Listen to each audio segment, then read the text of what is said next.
We'll just have to really quick. Grab a coin, hold on to that so you can see that coin right there. Make sure you watch class. Make that move right there.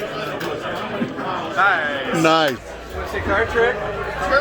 Okay, it's actually a demonstration. It's not much of a trick. Have you ever worked with cards before? Have you ever played with cards? Just a little. Have you really? Okay, well, I just want to make sure. Go ahead and shuffle those cards. I want to make sure everything is good. Shuffle through. Oh, you look like a professional. You gamble? Gambling man? Seems like you're professional because it seems like when you shuffle the cards, you shuffled right to an ace. That's kind of amazing. A little bit amazing there to shuffle right to an ace. Now let's see what else you can. Let's see what else. Here we go. Watch it. Take that, turns another into an ace. So you're really good. You know, this is what they call the one-handed. Third day's one-handed true fancy cut, which is all for the fancy boys to get the last two aces. It was better than rope trips. So let's go ahead. Now a lot of people have seen tricks like this. You kind of just pick a card and off you go. But it's all about, when you do a trick like that, it's all about how well you pick the card and how well the card is hidden and how much help you control the card. Because they may control that may not control. So what I'm going to do is I'm just going to go through and I want you to go ahead and pick a card. Just go ahead and just pick it. I wasn't that pleasant though. No, I didn't feel for it. I want you to show everybody around. See? Okay, now what I'd like you to do, because if I take the cards and you put them in there, or I hold the cards while you put it in, you may think I'm controlling it. So the best way to lose the cards in the deck would be if you just cut. So if you just cut like a little bit off of this card, or about half or whatever, and then put it on this side. Now, I didn't influence that, did I? No. And then go ahead and put that card there, right on top, and then complete the cut if you could, and just square it up then if you could. And then square it up. Square it up. There we go. Now, that's pretty. I couldn't have done anything to control that card, could I?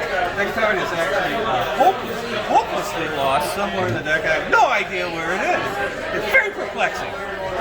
But I'm going to do something that's going to find your card. It's a little bit unorthodox, but what I'm going to do is I'm just going to make a magical pass. That's all I'm going to do.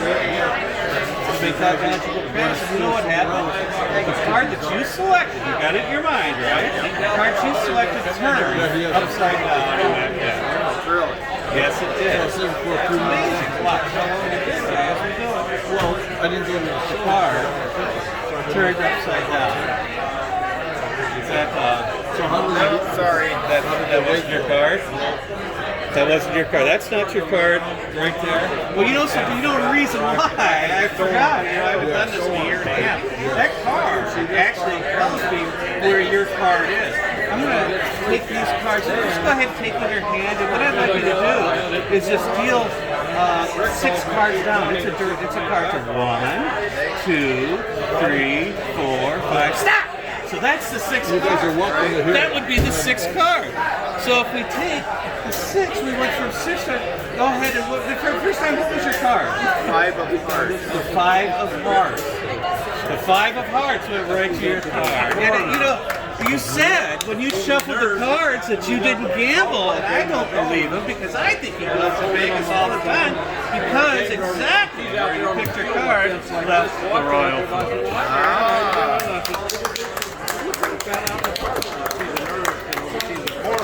Thank you, Joshua J. The study of the parapsychological, there are 4 known phenomena: telepathy, precognition, clairvoyance, and psychokinesis. One of the least understood is clairvoyance, which means seeing without using your eyes. We're going to see if you have any kind of ability for that using a deck of cards. And if you would please go ahead and mix up the cards, give them a shuffle or two. We want to make sure everything's all mixed up and fair.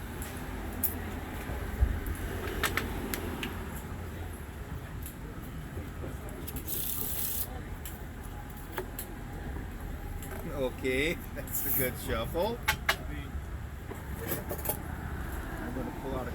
cards here. And Scott, I'm going to pull up some cards, and you tell me if you think it's black or if it's red. Okay. So we're going to be testing your mental abilities here. Let's see. Is this card black or red? Black. Black. How about this one? Black again. This one. Red.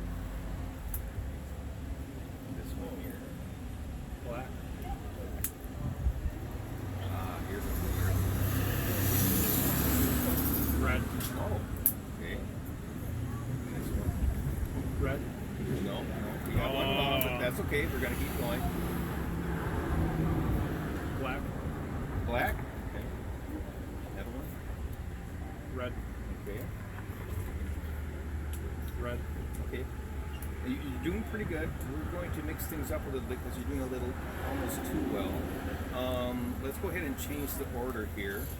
We're going to put red cards on this side and black cards on this side now. So one more time, let's try it again. Red.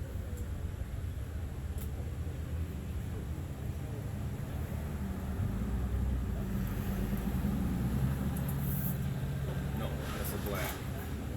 What I'd like you to do, you go ahead and take the deck. Okay. And just take the top card and think about it and put it face down. If you think it's black, put it there. If you think it's red there, put it, I think it's black there. So go ahead and do another one. Red, black, red. A couple more. Good. We'll stop right there. Now let's see how you did. So we have, these are the ones that you thought were black. So go ahead and turn over the card. Turn over one of the cards there, see how you did. That's a black one. Good. Go ahead and turn over another one. Another black. That's two. That's two. Keep going. Another one. Another. Wow, you got all the blacks right. Let's check out the red. See how you did there. Let's see. We got red. Got all the reds right. You know what? That's great. Let's go ahead and we'll see how you did over here. We'll just check these out all at once. Look at that. All the reds, all the blacks. I would say you have a pretty high clairvoyant capability. Wow, Daryl, thank you. Thank you so much. So Daryl, I started doing magic when I was just 5 years old. It's true. But I didn't start taking it seriously until I turned 6. That was when I first walked into a magic shop. It was in Rockford, Illinois. A place called Magic Manor. And the guy behind the counter, his name was Riverboat. And I walked up to Riverboat and I said, Riverboat, I want to learn magic so I can entertain people for the rest of my life. You know what he said to me? Kid, you're not playing with a full deck. But what he meant was I had to start small because I was only 6 years old. The first thing he did was test me for ESP. Can I test you for ESP now? Excellent. Just name the first card that comes to mind. We'll see if it's at the top of the pile. Eight of hearts. Eight of hearts. You do not have ESP. But that's okay. I didn't either. We'll try something different. The power of perception. Do you know which card is now in my right hand? The King of Diamonds. No, it's still the Five of Hearts. That's okay. Perception is something you can work on. This was the third thing right here. If I take the cards and give them a little spin, it's called sleight-of-hand. It's what makes the Joker turn himself over. I'll show you again. If I go in reverse and go forward, just like that, it's no longer the Joker, it's the Six of Diamonds that turns itself over. If I straighten the cards, give them a spin, it's the Eight of Clubs. There's only one card left to try to turn over. Do you remember which one it happens to be? Five of Hearts, very good. There it is, give them a little bit of a shake, and there it is, the Five of Hearts. 1, 2, 3, 4. It did not work, but you know why? I didn't do the spin, because that's what actually makes the cards turn over, just like that.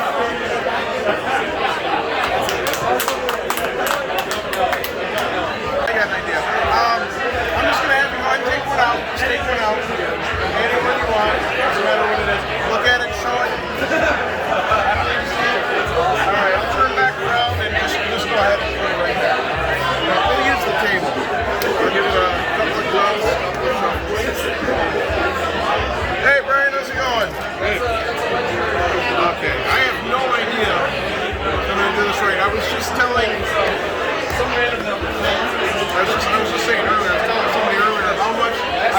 card tricks for magicians because I'm not really good at doing the whole thing where I find exactly what card it is, make it shoot out of the deck or anything like that. So I'm going to try something simple. I'm going to cut the cards in here because I don't need these anymore. We're going to go with the top 5, 1, 2, 3, 4, 5. If your card's one of the 5, don't say anything right away because I don't want you to give away which one it is, okay? We got 1, we got 2, we got 3, we got 4, and we got 5. I don't know for sure. Was your card one of the top 5? Or yes, it was. Okay, so I don't need these anymore. 1, 2, 3, 4, 5. You said it was definitely one of the 5? Okay. I'm going to try to see if I can figure out which one it is and get it to go. I don't know if it's going to work or not. There we go. One card hopefully went. I seriously don't know if I got the right one or not, but I've only got 4 cards left. Is your card still there? No, it is not still there. Now, when I used to do this, I would do that and I'd make it jump up my sleeve. Obviously, I couldn't do that. I got it short sleeve. A little bit more practice, I would make it jump out of the group and land right on top of the pile. That's what I gave them for on purpose. Land right on top of the deck of cards right there. Go ahead and take a look. No? Now what have we been doing? Oh yeah, that would have been good. What if I were to tell you that instead of making it jump on top, I made it jump out, turn face up, and then right in the middle of the deck you've been holding on to the entire time. So if you were to fan them out just like that, hopefully you would find your card face up. And that's the one. Is that the one? Okay, there you go. There you are. Monty, you know, they say some people have a natural talent for gambling. Some people have intuition. I think that it just comes down to an inborn amount of luck that some people have. We're going to see how much luck you would have using this deck of cards. We're going to give them a shuffle. Make sure they're nicely mixed up. Give them a cut. You see the cards are all randomized, as we professional magicians like to say. Monty, what I would like you to do is to cut the deck as close to exactly in half as you can get and place the top hat over here to this side. This side. Very good.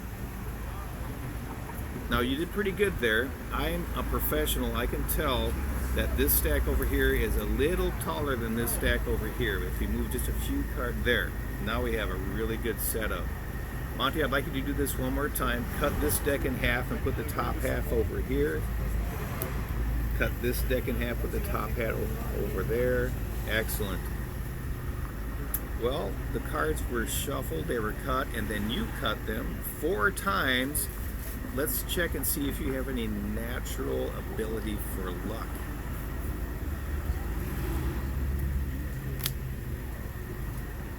Monty, you cut yourself the 4 aces. I'd say that's pretty lucky. That's